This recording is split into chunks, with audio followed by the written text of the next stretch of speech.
सबको जय मसीह की। परमेश्वर आप सबको आशीष दे। और हम पिछले 2 एपिसोड से सीख रहे थे, जान रहे थे एक विक्टर्स मेंटालिटी वाला व्यक्ति कौन होता है। एक ऐसा व्यक्ति जिसकी विचारधारा ऐसी है कि वो उस विचारधारा के कारण अपने जीवन में परमेश्वर की विजय को देखने पाएगा। तो मैं पहले 2 सत्रों में 2 पार्ट में बात कर चुका हूं, जिसमें पहला था हमारी बुलाहट है, दुख उठाना भी हमारी बुलाहट है। तो दुख उठाना, तकलीफ उठाना उस सफर का एक हिस्सा है, और इसका अर्थ ये नहीं है कि हम हमेशा के लिए हार जाएंगे, लेकिन परमेश्वर पिता हमें हमारी मंजिल तक पहुंचाएंगे। तो अगर आपने फर्स्ट पार्ट नहीं देखा, कृपया वो फर्स्ट पार्ट को YouTube पर जरूर देखें। और फिर सेकंड पार्ट में मैंने बात किया कि एक विक्टर मेंटालिटी वाला व्यक्ति, एक जयवंत जो जीवन अपने जीवन में देखना चाहता है, विजय देखना चाहता है, और क्यों विजय प्राप्त करता है, वो इसलिए है क्योंकि उसने हथियार बांध रखे हैं। तो मैंने हथियारों के महत्व के बारे में बताया, पौलुस के बारे में बताया, तिमुथियुस के बारे में दूसरे हिस्से में बताया। अब मैं दोबारा उसको नहीं बताऊंगा, लेकिन मैं चाहूंगा आप पार्ट 2 भी देखो टीचिंग का। आज आखिरी पार्ट है, तीसरे हिस्से में हम देखेंगे कि एक जयवंत मेंटालिटी वाला, एक विजय की सोच विचारधारा वाले व्यक्ति में क्या खासियत होती है और कैसे हम वो विजय को अपनी जिंदगी में देख सकते हैं। उसके लिए मैं एक वचन को पढ़ना चाहता हूं, और वचन है 1 कुरिन्थियों, लेकिन इसमें बाद में जाएंगे, उससे पहले पढ़ेंगे रोमियो उसका 13 अध्याय और 8वीं आयत। 13 का 8, आपस में प्रेम से छोड़ और किसी बात में प्रेम को छोड़ किसी और बात में किसी के कर्जदार ना हो, क्योंकि जो दूसरों से प्रेम रखता है उसी ने व्यवस्था को पूरा किया है। तो यहां पर व्यवस्था पूरी करने के बारे में कहा गया है, लॉ को पूरा करने के लिए कहा गया है। मैं जानता हूं हम नए नियम में रहते हैं, नए नियम में चलते हैं। प्रभु यीशु मसीह ने हमारे लिए क्रूस पर जान दे दिया। तो यहां कौन सी व्यवस्था की बात हो रही है? यहां पर बात हो रही है प्रेम की। अगर हमें नए नियम में याद रखना है तो एक ही बात याद रखें, वो है प्रेम। क्योंकि अगली आयत में लिखा है, क्योंकि ये कि व्यभिचार ना करना, हत्या ना करना, चोरी ना करना, लालच ना करना, और इनको छोड़ और कोई भी आज्ञा हो तो सबका सारांश इस बात में पाया जाता है, अपने पड़ोसी से अपने समान प्रेम रखो। यानी कि अगर आप अपने पड़ोसी से प्रेम रखते हो तो आप उसके साथ व्यभिचार नहीं करोगे, आप उसको बुरी नज़र से नहीं देखोगे, आप उसकी हत्या नहीं करोगे, आप उसके साथ नफरत नहीं करोगे, आप किसी के घर में चोरी नहीं करोगे, किसी की चीज़ का लालच नहीं करोगे, उल्टा खुशी मनाओगे कि अच्छा है वो आशीषित हुए हैं। और आगे लिखा है क्यों आप ये सब चीज़ें जो भी 10 आज्ञा में कहा गया है, आप वो असल में मानोगे, इस कारण नहीं कि वो 10 आज्ञाएं आपको याद है, इसलिए क्योंकि आप प्रेम में चलते हो। तो एक ही बात आपको याद रखनी, हमें प्रेम करना है, और प्रेम कभी भी किसी का बुरा नहीं चाहता। तो अगर हमने विजय को जीवन में देखना है तो इस व्यवस्था को मानना जरूरी है, प्रेम। क्यों? उसके बारे में मैं आपको भी बाइबल में बताने जा रहा हूं। और इसके बारे में लिखा है रोमियो उसका 13 अध्याय, और हम 8वीं आयत में पढ़ते हैं। Romans chapter 13 verse 8, English Bible में लिखा है लव नेवर फेल्स। बहुत खूबसूरत लिखा है। रोमियो 13 का 8 में लिखा है लव नेवर फेल्स। और यहां पर जब मैं हिंदी बाइबल में पढ़ता हूं, यहां लिखा है 1 कुरिन्थियों उसका 13 अध्याय 8वीं आयत में लिखा है प्रेम कभी टलता नहीं, यानी कि प्रेम कभी हारता नहीं है। तो एक विक्टर मेंटालिटी वाला व्यक्ति, एक ऐसा व्यक्ति जो अपने जीवन में विजय को देखता है और देखना चाहता है, वो प्रेम में बना रहता है, वो प्रेम में चलता है, क्योंकि प्रेम कभी नहीं हारता। मुझे बताओ, प्रभु यीशु मसीह ने सारे जगत के साथ प्रेम किया या नहीं किया? उन्होंने फरीसी सदूकियों के साथ प्रेम किया क्या नहीं किया? उन्होंने रोमी लोगों के साथ प्रेम किया या नहीं किया? उन्होंने सबके साथ प्रेम किया। लेकिन उन्हीं लोगों ने क्रूस पर चढ़ा दिया। बेशक ये उनका ही उद्देश्य था क्रूस पर जाना, ताकि हमारे पाप माफ हो जाएं। लेकिन हम देखते हैं कि वो क्रूस पर जाने के बाद क्या प्रभु हार गए? कब्र में रखे जाने के बाद क्या प्रभु हार गए? नहीं हारे, क्योंकि प्रेम कभी नहीं टलता, वो मुर्दों में से जी उठे। इसी प्रकार से वो व्यक्ति जो प्रेम में जीता है, जो परमेश्वर के प्रेम में बना रहता है, जो नफरत को, व्यभिचार को, इन सब चीजों को अपने पास नहीं आने देता, जो पड़ोसी से प्रेम करता है, वो अपने जीवन में निश्चय ही विजय देखने पाएगा। हम देखते हैं प्रभु यीशु मसीह के चेले जब उनको मारा जा रहा था, पथराव किया जा रहा था, क्रूस पर उल्टा लटकाया जा रहा था, जलाया जा रहा था, तब भी वो अपने दुश्मनों के लिए प्रार्थना कर रहे थे। तब भी वो लोग जिन्होंने उनको क्रूस पर चढ़ाया, उनको मारा, उनको नुकसान पहुंचाया, उनको दर्द दिया, उनको तकलीफ दिया, वो तब भी उनके लिए प्रार्थना कर रहे थे, उनके लिए अच्छा चाह रहे थे। क्यों? क्योंकि वो इस बात को समझते थे नए नियम की व्यवस्था है प्रेम करना, और अब प्रेम हम अपनी ताकत से नहीं करते, पवित्र आत्मा की सहायता से करते हैं।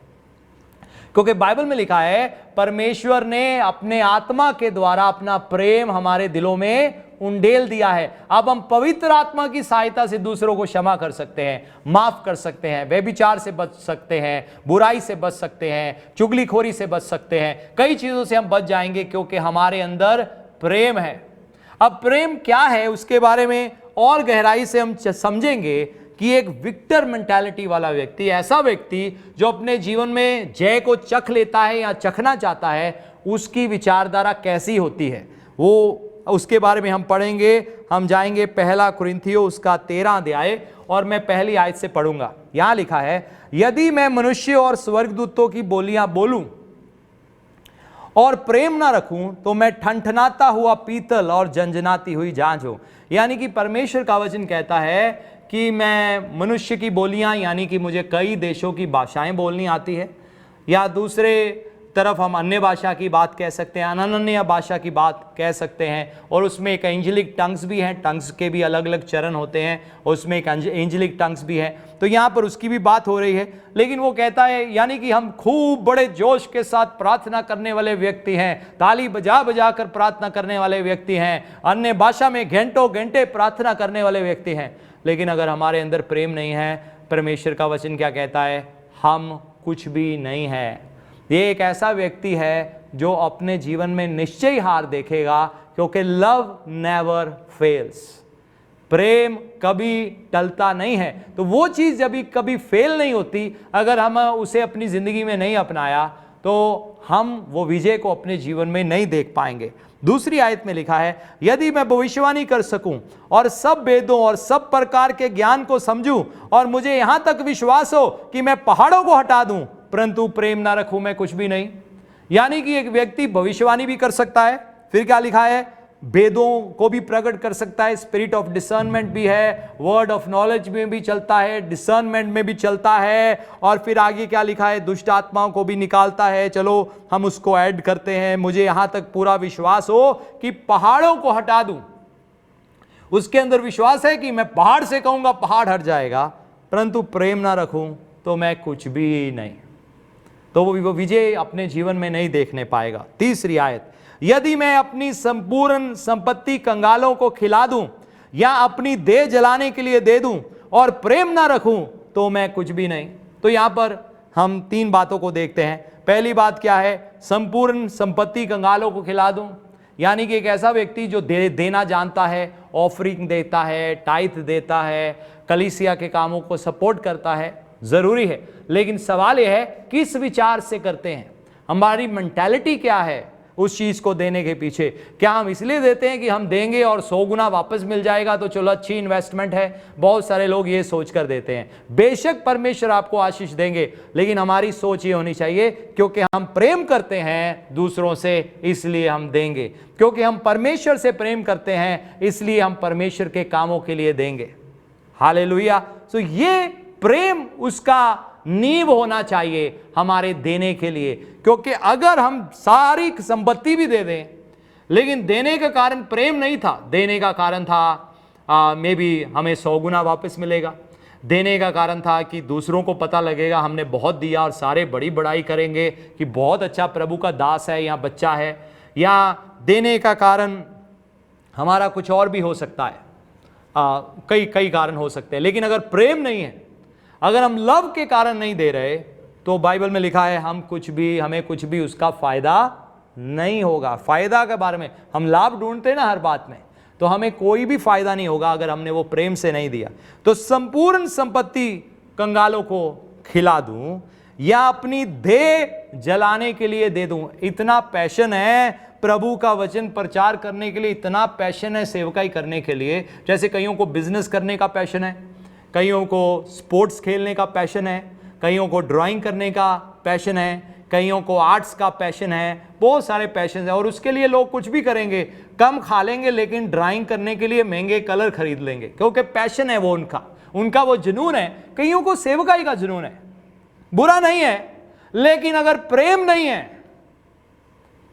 है, वचन में लिखा है हमें कोई भी फायदा नहीं होगा। और तीसरी बात जो यहां लिखी है इस आयत में वो क्या है, यहां अपनी देह कंगालों को खिला दूं, देह जलाने के लिए दे दूं और प्रेम ना रखूं तो मुझे कुछ भी लाभ नहीं होगा। हम हर कोई अपनी जिंदगी में हम लाभ देखना चाहते हैं, हम चाहते हैं हमारे हर क्षेत्र में हमें लाभ हो और वचन हमें बताता है तो प्रेम हमारे जीवन में होना बहुत जरूरी है। चौथी आयत, प्रेम धीरजवंत है, या दूसरे शब्दों में प्रेम सहनशील है, आप दूसरे की सह लेंगे। लॉन्ग सफरिंग है, fruit of the Holi spirit is long suffering, यानी कि धीरज, लंबे, कितनी देर का धीरज, लंबे समय तक धीरज। लॉन्ग सफरिंग है, कृपालु है, दूसरों पर कृपा करता है, या दूसरे शब्दों में अनुग्रह करता है, यहाँ फेवर दिखाता है। जैसे परमेश्वर ने हमें फेवर दिखाया, जैसे एस्तर को फेवर मिला ताकि वो राजा के सामने जा सके, जैसे नेहमाया को फेवर मिला राजा से ताकि वो जाकर यरूशलेम की दीवारों को बना सके, उसकी शहरपनाह को बना सके, उसी प्रकार से प्रेम क्या करता है, दूसरों को फेवर दिखाता है या दूसरों की सहायता करने के लिए तैयार हो जाता है। प्रेम कृपालु है, डा नहीं करता, उसमें घमंड नहीं है, हो मैंने इतना कर दिया, मैंने इतना दे दिया, मैंने ऐसा कर लिया, वैसा कर लिया, वो ये सब बातें नहीं करता, डा नहीं करता, अपनी बड़ाई नहीं करता, यानी कि अपनी वाहवाही नहीं चाहता। ये नहीं कहता देखो उसने 10 रुपए दिया, मैंने 50 रुपए दिया, देखो मैं उससे अच्छा भक्त हूं। बाइबल में लिखा है हमें कोई भी लाभ नहीं होगा। प्रेम क्या करता है, अपनी बड़ाई नहीं करता और फूलता नहीं है।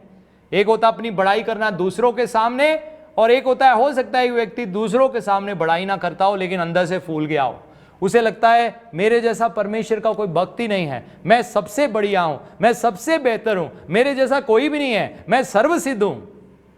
बाइबल में लिखा है प्रेम ऐसा नहीं करता, प्रेम दूसरों को अपने से बेहतर समझता है। हम बहुत हमारे लिए महत्वपूर्ण है। वह अनरीति नहीं चलता। 5वीं आयत, अनरीति यानी कि वो गलत चाल चलन नहीं चलता। अगर आप प्रेम करने वाले व्यक्ति हो, आप गलत चाल चलन में जिंदगी नहीं जियोगे।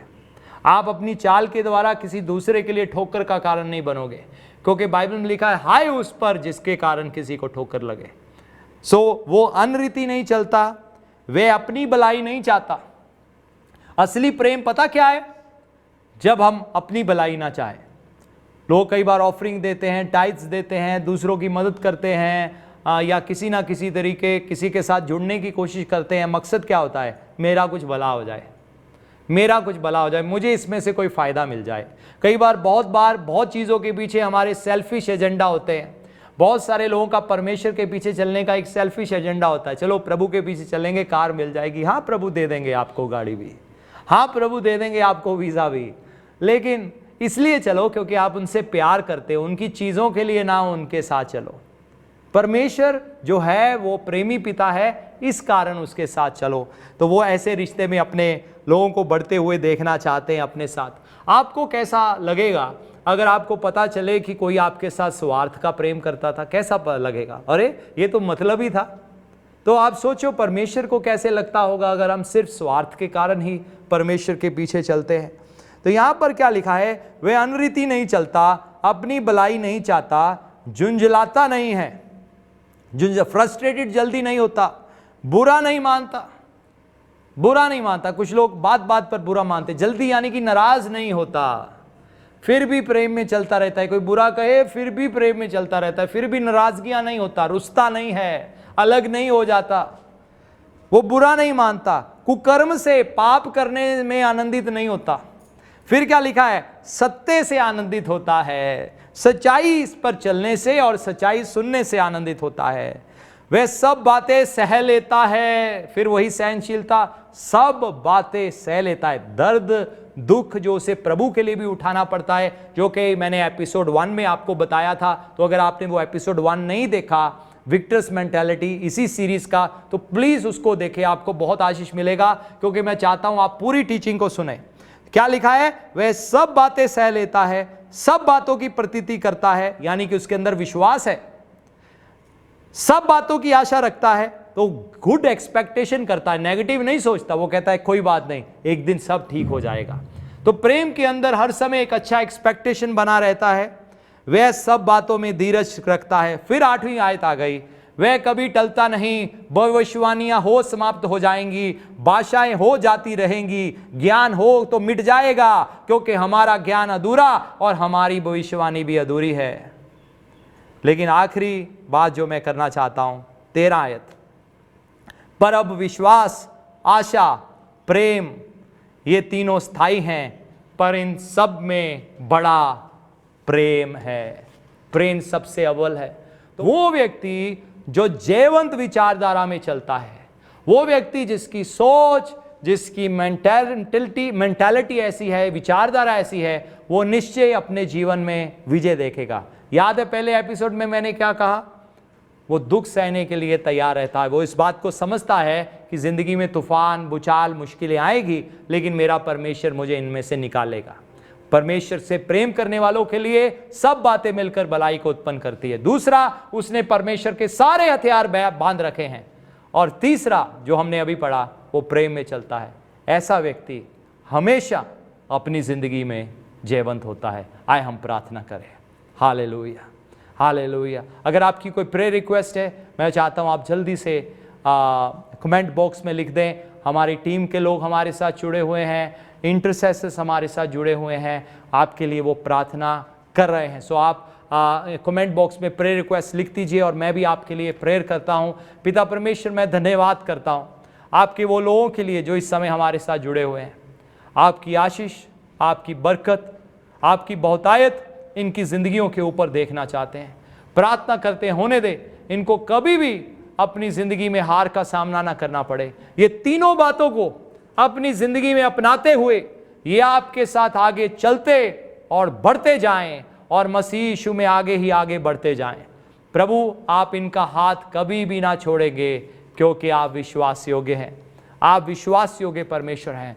हम आपके नाम को महिमा देते हैं, आपकी स्तुति करते हैं, आपकी प्रशंसा करते हैं। ए विश्वास योग्य परमेश्वर, आपका धन्यवाद करते हैं। जो लोग आज हमारे साथ जुड़े रहे इस प्रोग्राम में, होने दे ये निश्चय आपकी भलाई को अपनी जिंदगी में देखने पाएंगे। हम इस बात के लिए विश्वास करते हैं, होने दे इनकी जिंदगियों में कभी भी कोई कमी घटी ना होगा। ये बहुतायत को अपनी जिंदगी में अनुभव करेंगे। अगर मेरी बात तो मुश्किल नहीं आएगी, लेकिन मुश्किल आ भी जाए, आपने कहा मैं तुम्हारे साथ रहूंगा। और आप सिर्फ साथ इसलिए नहीं है कि साथ देने के लिए, आप इसलिए हैं साथ देकर मुश्किल में से निकालने के लिए। प्रभु, होने दे आपकी इन भलाइयों को आपके लोग अपनी जिंदगी में अनुभव करने पाए। प्रभु आपको आशीष दे। जय मसीह की।